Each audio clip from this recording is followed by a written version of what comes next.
Good morning, everyone. Tia Kutzer from Bible in 1 Year. Let us pray.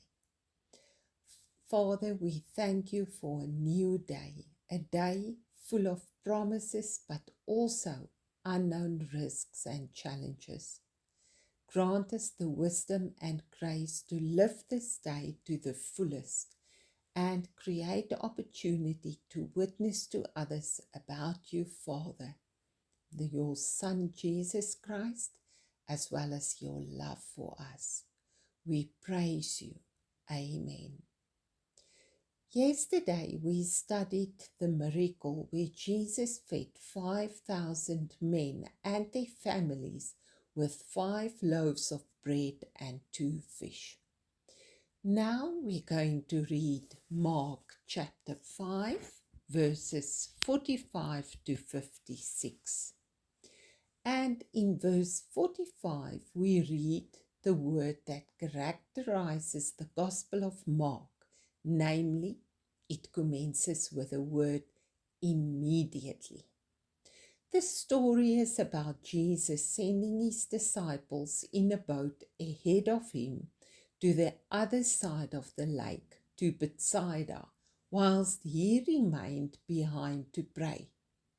At approximately 4 o'clock in the morning, he saw them struggling to row as the wind was against them.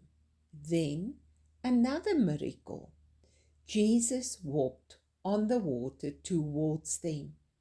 They were terrified, and Jesus had to calm them and told them not to be afraid. He got into the boat, and the wind ceased.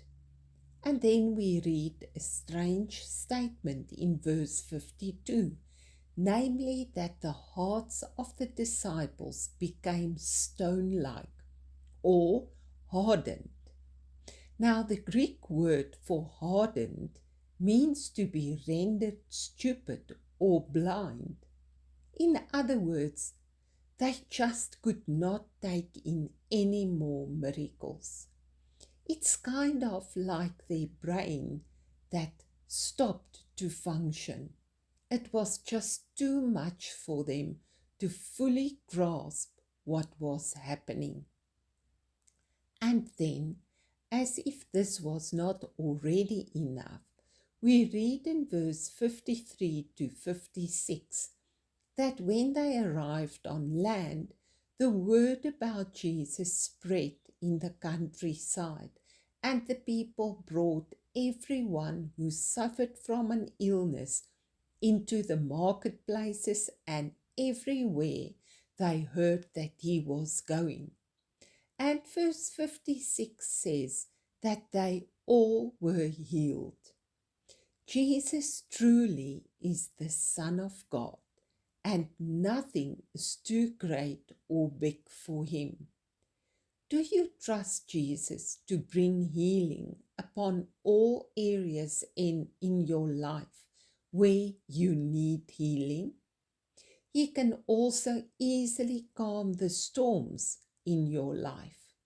Just invite him and commit your life to him. Trust him and have faith in him. He cares for you. May you have a wonderful and blessed day. Amen.